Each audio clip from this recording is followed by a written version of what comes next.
Matthew 20. For the kingdom of heaven is like a landowner, who went out early in the morning to hire workers for his vineyard. He agreed to pay them a denarius for the day and sent them into his vineyard. About 9 in the morning he went out and saw others standing in the marketplace doing nothing.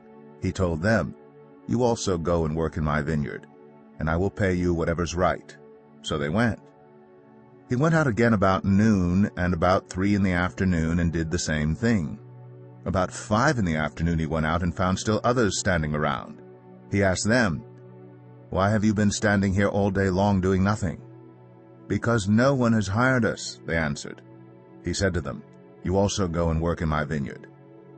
When evening came, the owner of the vineyard said to his foreman, "Call the workers and pay them their wages, beginning with the last ones hired and going on to the first."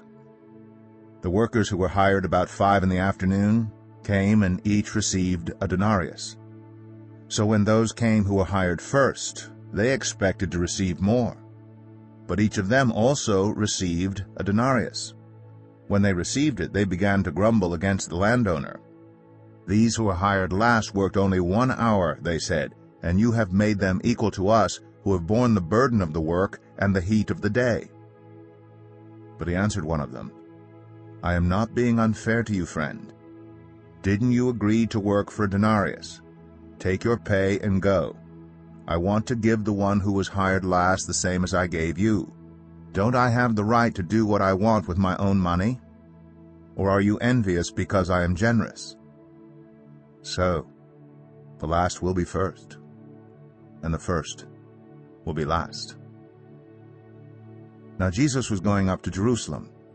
On the way he took the 12 aside and said to them, "We are going up to Jerusalem, and the Son of Man will be delivered over to the chief priests and the teachers of the law.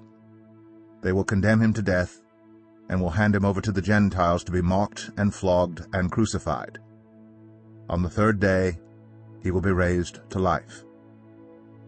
Then the mother of Zebedee's sons came to Jesus with her sons, and kneeling down, asked a favor of him.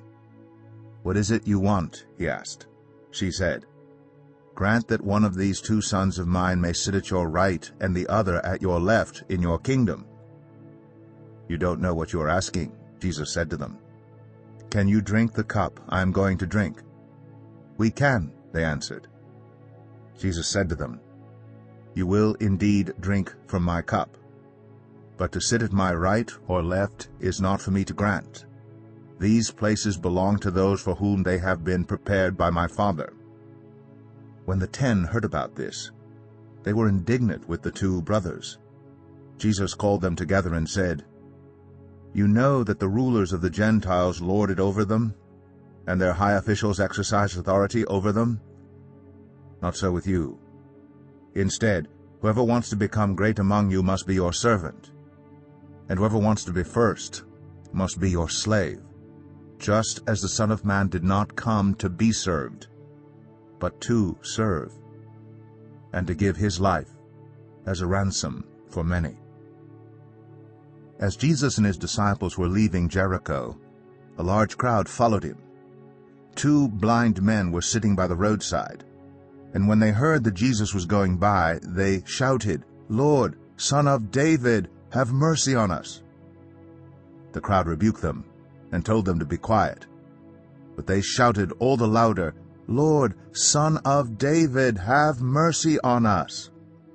Jesus stopped and called them. "What do you want me to do for you?" he asked. "Lord," they answered, "we want our sight."